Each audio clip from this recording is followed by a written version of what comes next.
livro de 2 Crônicas, capítulo de número 14, ou capítulo número 7, perdão. É porque os irmãos estão tão empolgados, irmão, que até desanima o pregador. Mas vamos chegar lá, em nome de Jesus. A mensagem vai falar sobre isso hoje. 2 Crônicas, capítulo 7, verso 14 ao verso 16, que diz assim: se o meu povo, que se chama pelo meu nome, se humilhar e orar, e me buscar, e se converter dos seus maus caminhos, então eu ouvirei dos céus, perdoarei os seus pecados e sararei a sua terra. Estarão abertos meus olhos e atentos meus ouvidos à oração que se fizer neste lugar, porque escolhi e santifiquei esta casa, para que nela esteja o meu nome perpetuamente. Nela estarão fixos os meus olhos e o meu coração todos os dias. Amém, irmãos? Eu quero trazer uma palavra para nós aqui essa noite sobre este momento que o povo de Israel passou e tentar de alguma forma trazer para o nosso momento hoje que nós vivemos. Nós sabemos que Salomão era filho de Davi e Davi tinha um sonho.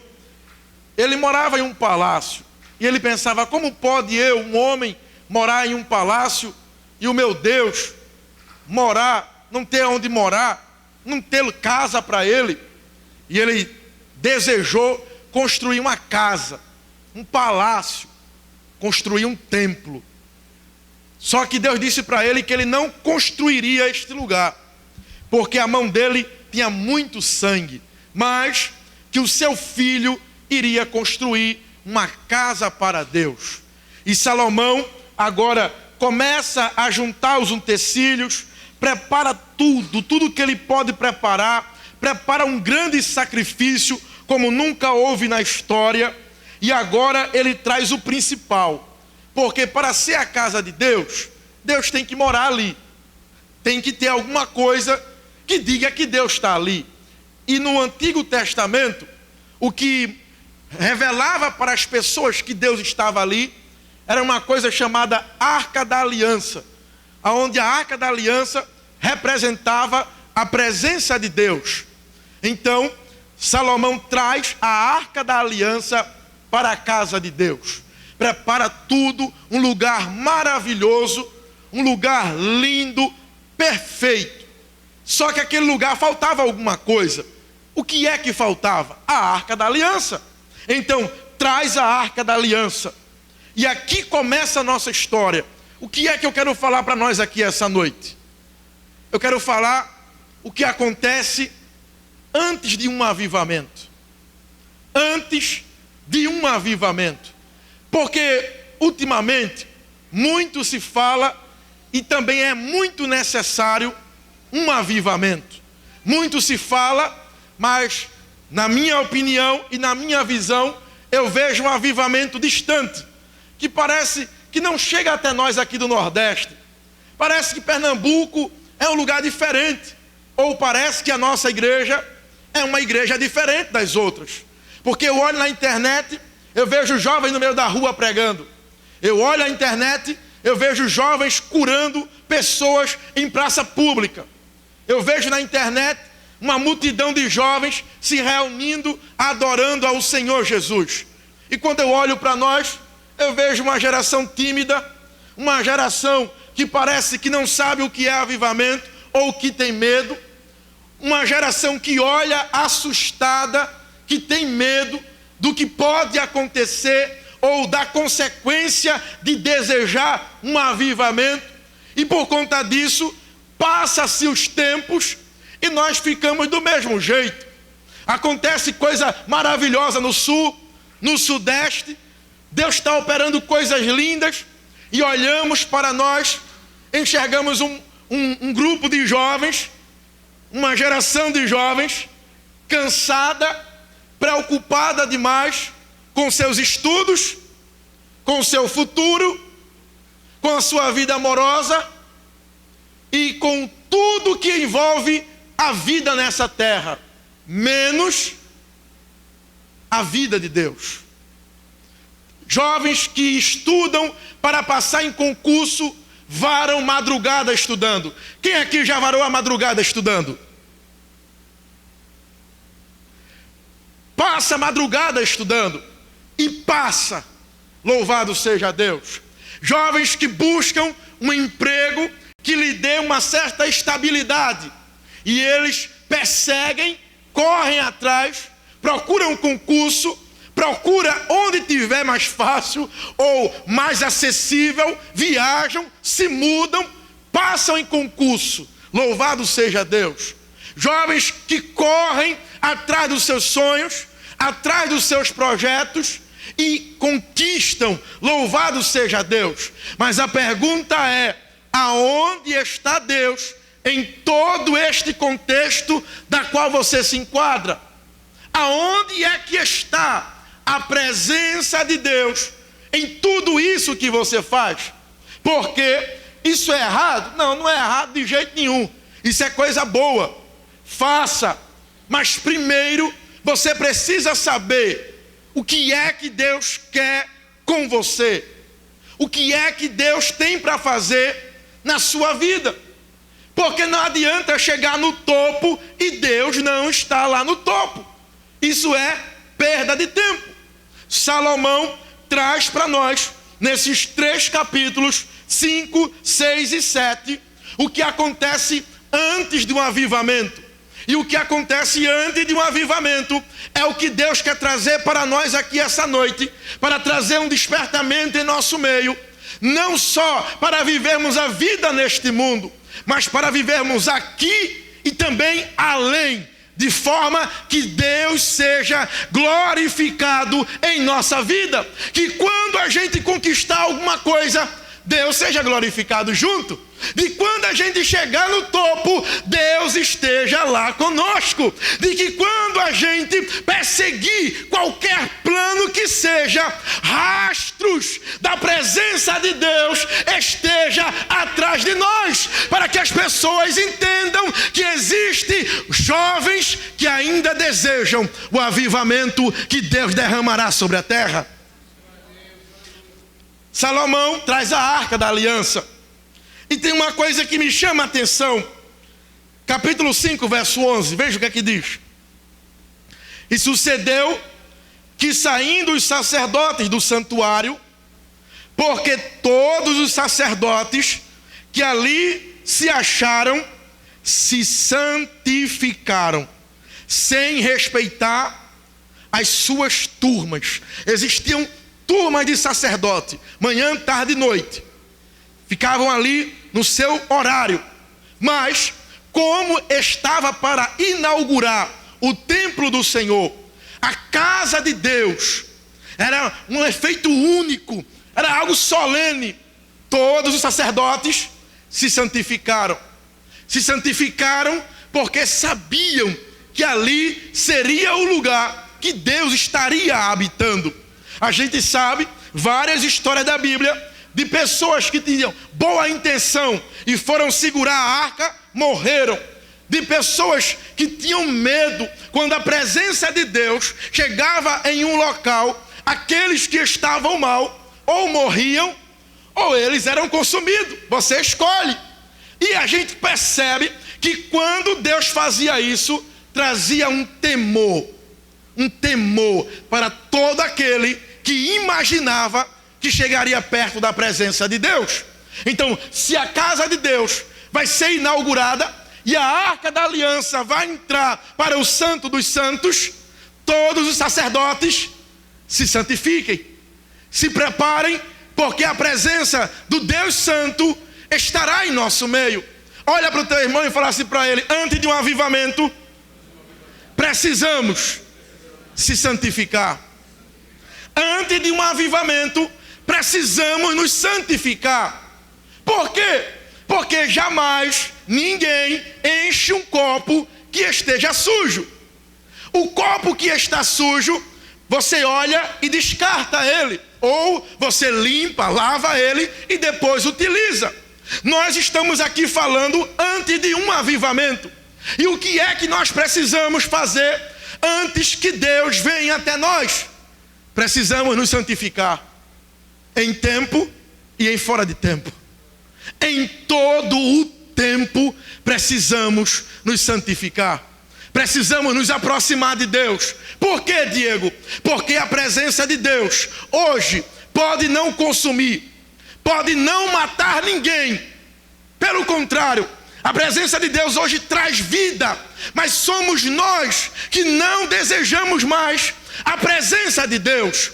Antes, Deus matava, fulminava e o povo tinha temor. Hoje, chegamos perto de Deus e não se preocupamos em nos santificar. Vamos para a casa dele, participamos de um encontro como hoje. E o que fazemos? Vamos olhar os nossos amigos que muito tempo a gente não viu. Vamos se preocupar com alguma coisa que possa acontecer hoje, menos um avivamento, menos a presença de Deus. Mas você querendo ou não, Deus está aqui essa noite e a presença dele é santa e santificadora.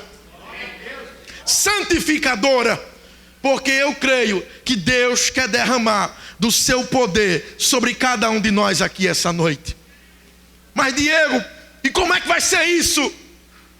O Espírito Santo de Deus está aqui. O povo, os sacerdotes se santificaram, todos, sem respeitar o turno. Chamaram-se 120 sacerdotes que tocavam trombeta, e aqui é a primeira aparição de Deus. Eles começam a se preparar para a inauguração. Vai cortar a fita de entrada para entrar os ministros, os sacerdotes, e eles aprontam ali as suas trombetas. E quando começam a louvar ao nome do Senhor, eles começam dizendo: louvai ao Senhor, porque Ele é bom e a sua misericórdia dura para sempre. Louvai ao Senhor, porque o Senhor é bom e a sua misericórdia dura para sempre. O texto diz que a glória de Deus invadiu o local de forma que os sacerdotes não podiam estar dentro do templo. Quando há santificação, a glória de Deus vem até nós. Porque a glória de Deus revela o caráter de Deus. A glória de Deus revela quem Deus é.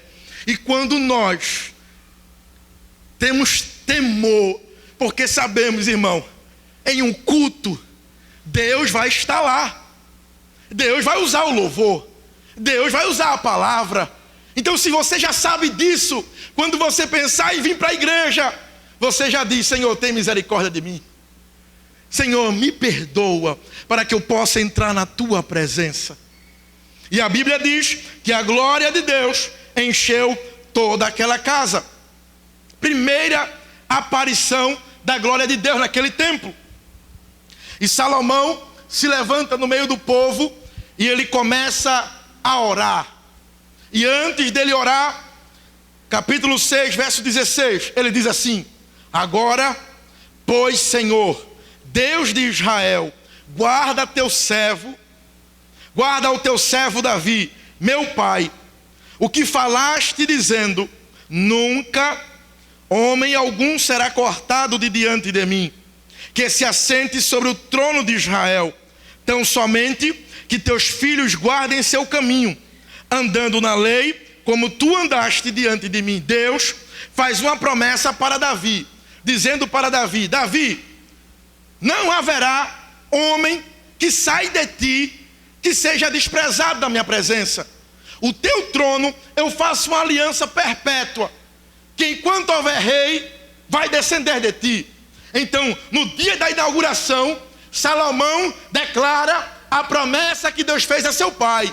Deus, se lembra que tu fizesse uma promessa ao meu pai, e que todo que nascesse dele nunca seria desprezado diante de ti, mas que a linhagem dele herdaria o trono perpetuamente. Veja a resposta de Deus, capítulo 7, verso 17 e 18.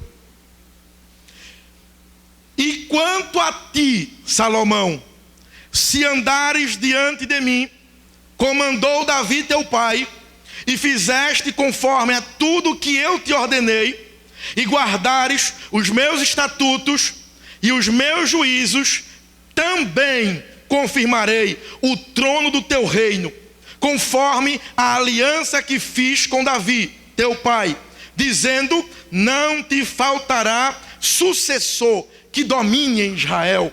Salomão invoca uma promessa que Deus fez ao pai dele, achando que só porque Deus fez a promessa, Deus tinha que cumprir. Deus falou que vai derramar um grande avivamento, então ele vai derramar.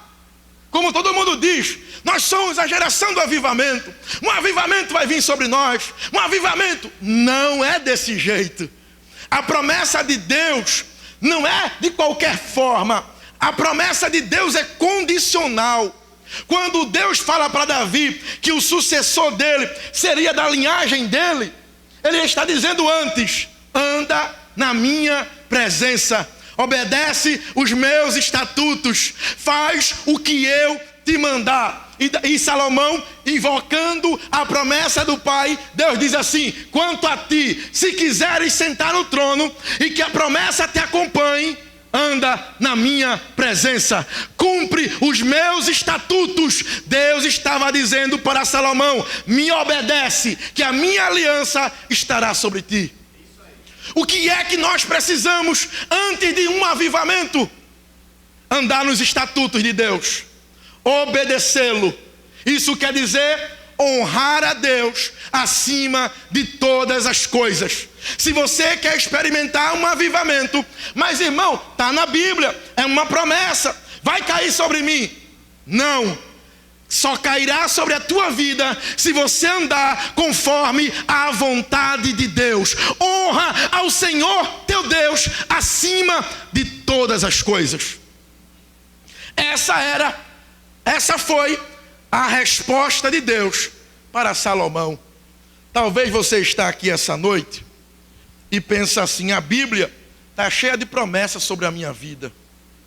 A Bíblia tem um monte de coisa boa sobre a minha vida. Tem, mas também tem um monte de coisa ruim sobre a nossa vida. Se quiser a promessa boa, tem, mas também se quiser a promessa ruim, também tem. Porque antes de um avivamento, o que nós precisamos, além de se santificar, é andar na presença do Senhor e obedecer os seus estatutos. Porque nós somos pessoas às vezes tão opacas da glória de Deus. Porque não queremos buscar a glória de Deus. Porque não queremos buscar mais a Deus. Porque às vezes nós não temos forças. Porque na maioria das vezes nós estamos aliançados com este mundo e esquecemos da aliança que Deus tem com cada um de nós. Através de Cristo, na cruz do Calvário, Deus fez uma aliança com cada um de nós.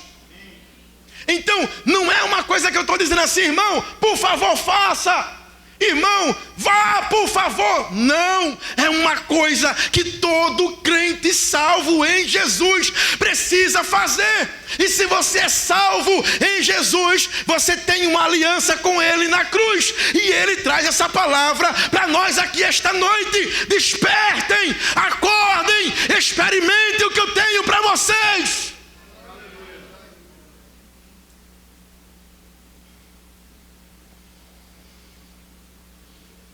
A promessa de Deus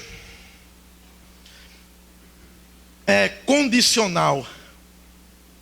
E Deus é imparcial. Deus é imparcial. Isso quer dizer que Deus não toma partido de ninguém. Deus é do certo. Um dia, Josué estava no monte e o povo dele estava em guerra. Aí apareceu um soldado bem forte. Aí Josué fez assim: tu és um do nosso ou és contra nós? Aí o anjo disse assim: eu não sou nem a favor nem contra. Eu sou o anjo do Senhor. Isso quer dizer que Deus é imparcial. Deus não toma partido de ninguém. Deus é justo. Então a promessa que Ele te fez se cumprirá se nós andarmos segundo a sua vontade.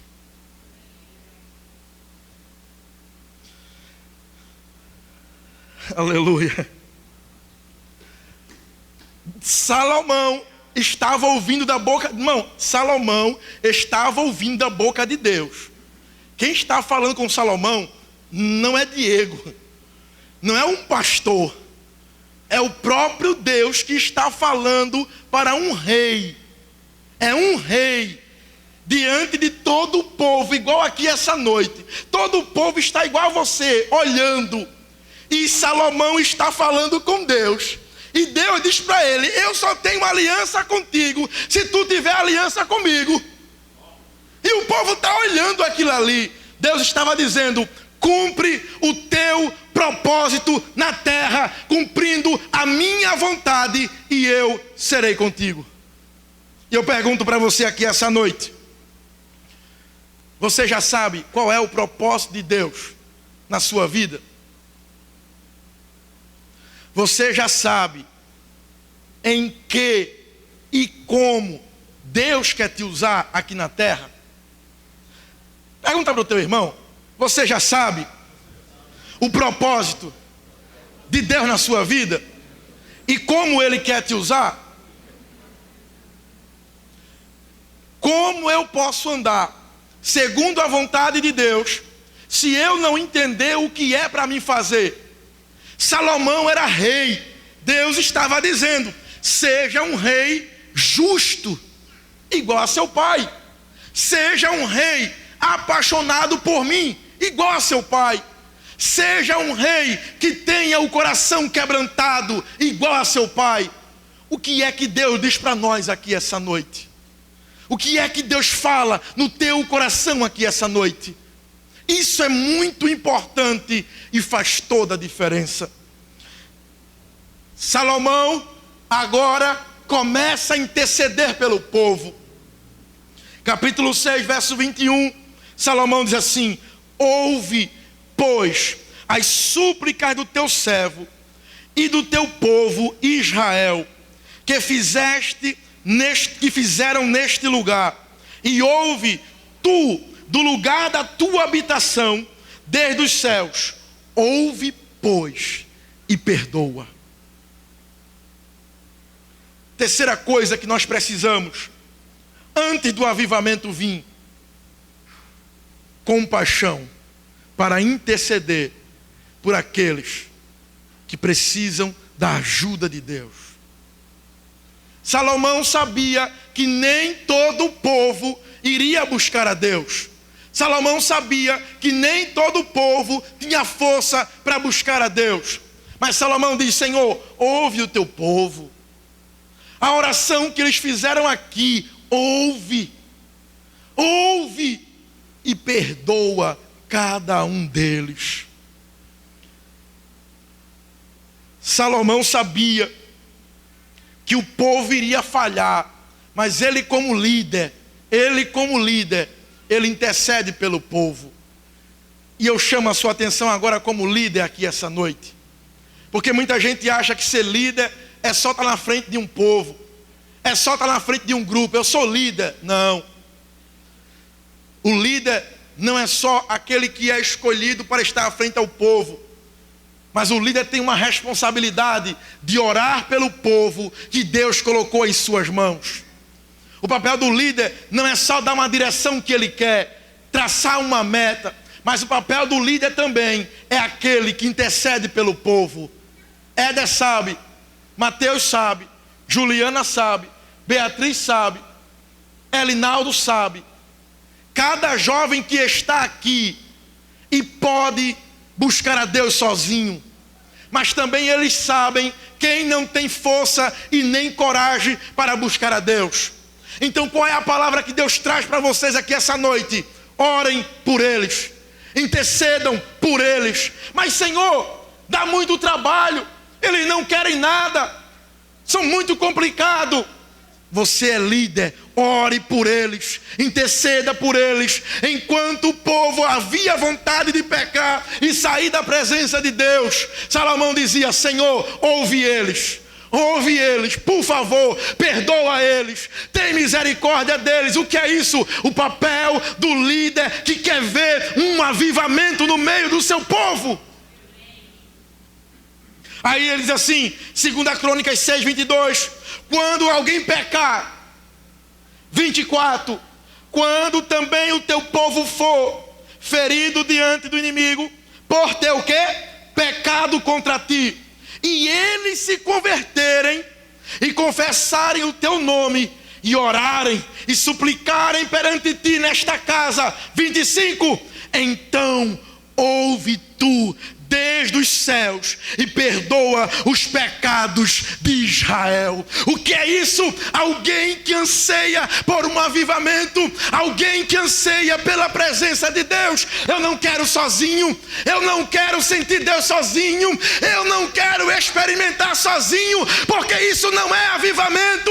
Avivamento é coletivo, avivamento é para toda uma nação, é para um povo.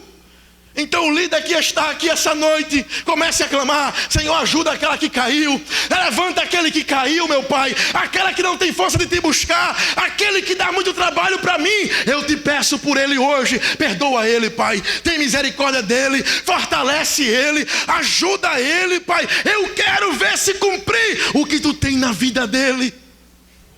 O que é isso? É alguém que deseja que Deus traga um avivamento.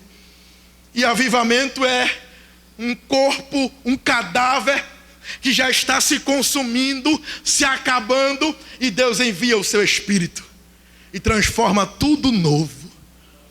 O Espírito Santo de Deus está aqui essa noite e pode te restaurar, pode te fortalecer, pode te colocar de pé aqui esta noite. Antes de um avivamento, Deus levanta líderes que sofram pelo seu povo, que chorem pelo seu povo, porque às vezes a gente quer, vamos encher a igreja, mas se não chorar pelas almas, não tem almas na igreja. Então Deus traz essa palavra antes de um avivamento: chorem, se tranquem no quarto, jejuem, se consagrem, busquem a Deus. O que é isso? Antes de um avivamento. Não é nem o avivamento, é antes. Tem que sofrer pelo avivamento. Tem que sofrer pelo avivamento. É por isso que é tão cômodo dizer que a gente não gosta de avivamento. Por isso que é tão cômodo não querer mais buscar a Deus. É por isso que é tão cômodo viver do jeito que estamos. Porque buscar a Deus por um avivamento custa a nossa vida. Custa a nossa vida. Eu não posso falar de avivamento sem falar de John Wesley. Quando ele estava ali no barco, ouvindo os morávios cantarem, pregarem com fervor, vem uma tempestade, parece que o barco vai afundar, e os morávios cantando, e ele diz: como é que vocês têm isso? A gente vai morrer e vocês estão tão alegres. Eles disseram: porque nós temos certeza da nossa salvação, o nosso coração está satisfeito em Deus. Depois ele ouve a pregação de outro morável, e quando ele ouve aquela pregação, o seu coração se aquece, a ponto daquele homem que tinha medo da morte dizer: dai-me 100 homens que não tenham medo de nada a não ser do pecado, e eu mudarei o mundo. O que é isso? Alguém inflamado pelo Espírito Santo, alguém que é alcançado pelo avivamento do Senhor. Louvado seja Deus.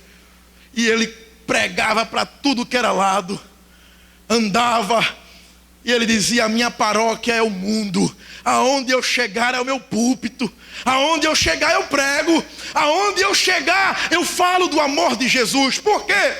Porque o amor de Jesus me alcançou. Quantos foram alcançados pelo amor de Cristo aqui? Cadê, irmão? Quantos foram alcançados pelo amor de Cristo? Você tem uma responsabilidade: falar para outros sobre esse imensurável amor, que quando foi escrever, ele disse: Deus me amou de uma tal maneira.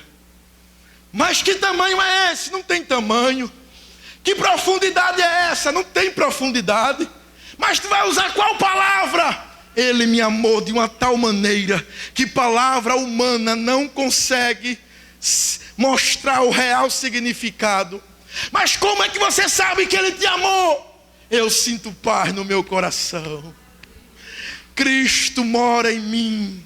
Cristo mora em mim, e é essa certeza que Deus quer te dar aqui essa noite, ser alcançado pelo Espírito Santo de Deus e ter o teu coração aquecido. O que nós precisamos nesses últimos dias é o poder do Espírito Santo, é o poder do alto que transforma qualquer jovem. Eu acho engraçado porque o jovem é tão tímido na igreja, é tão tímido, mas se vai defender o time que torce, se vai defender o partido, depois que entra na faculdade, meu amigo, que vira especialista, cresce mais do que todo mundo, fica corajoso, parece um leão, mas quando é para falar das coisas do reino, quando é para falar de Jesus, parece uma ovelhinha. Somos ovelha, mas Deus também quer te usar como um leão para proclamar a este mundo: Jesus é a resposta, Jesus é a resposta.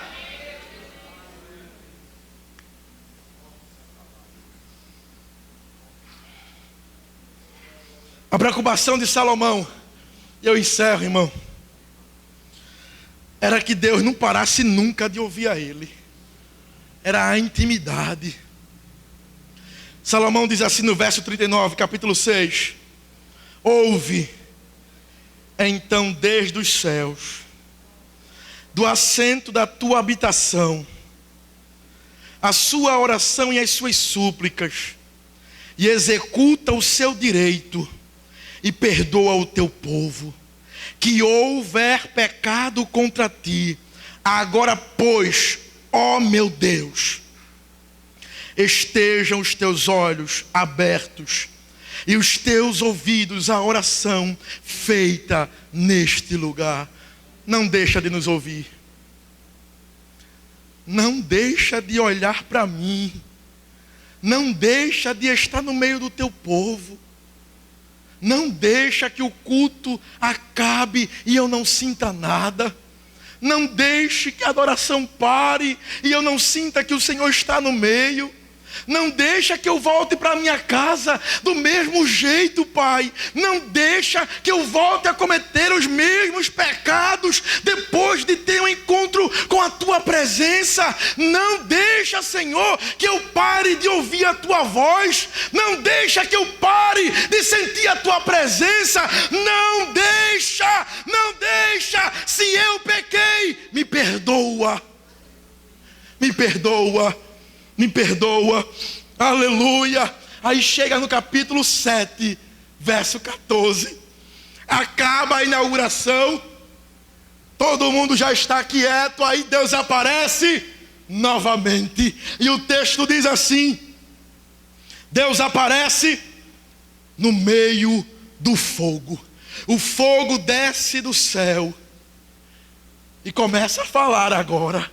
E a palavra de Deus é: Salomão, eu sondo corações, e eu sei do teu amor por este povo, e eu sei que vocês vão se esforçar para andar na minha presença. Verso 14 diz assim: se o meu povo, que se chama pelo meu nome, se humilhar e orar e buscar e se converter dos seus maus caminhos, então eu ouvirei dos céus, perdoarei os seus pecados e sararei a sua terra.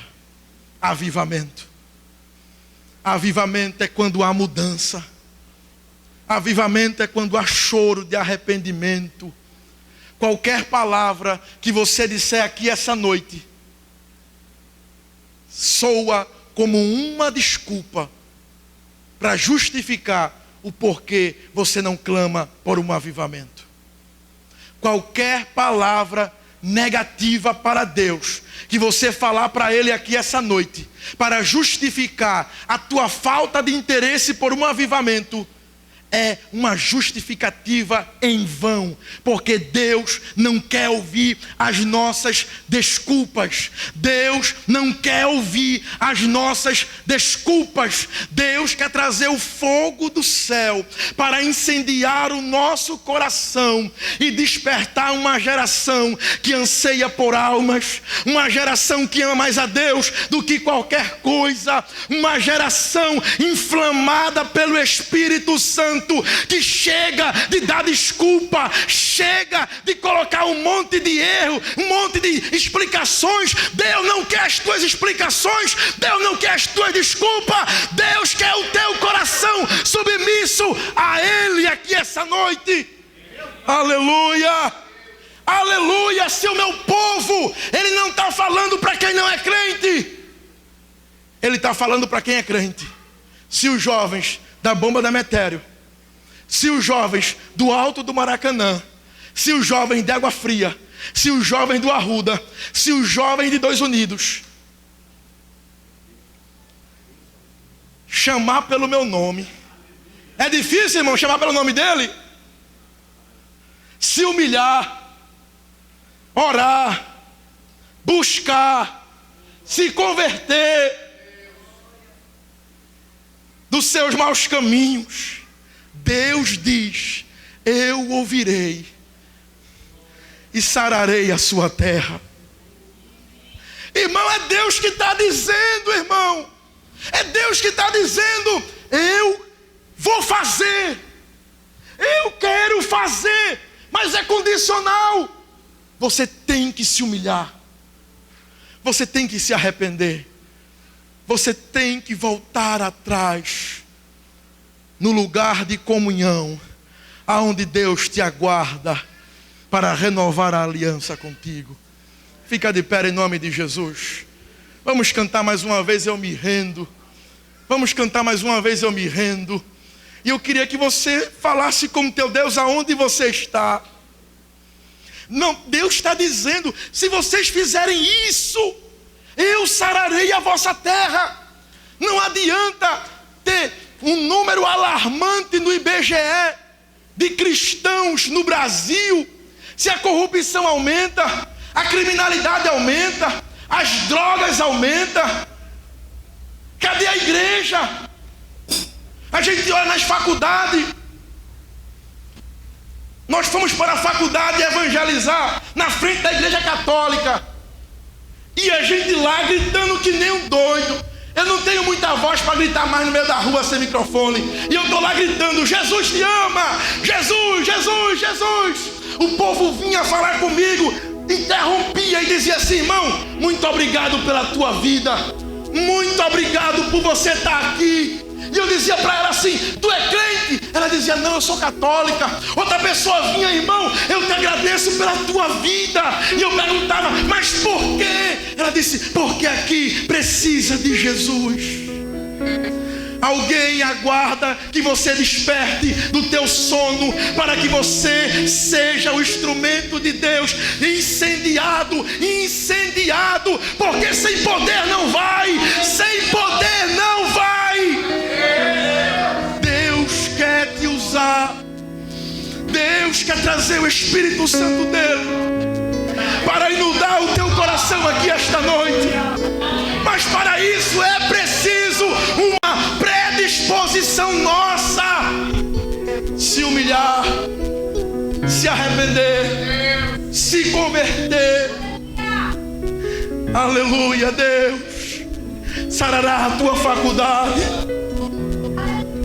Deus sarará a tua rua, Deus sarará aonde você estiver, porque aonde você andar, o rastro da presença de Deus te acompanhará. Aleluia.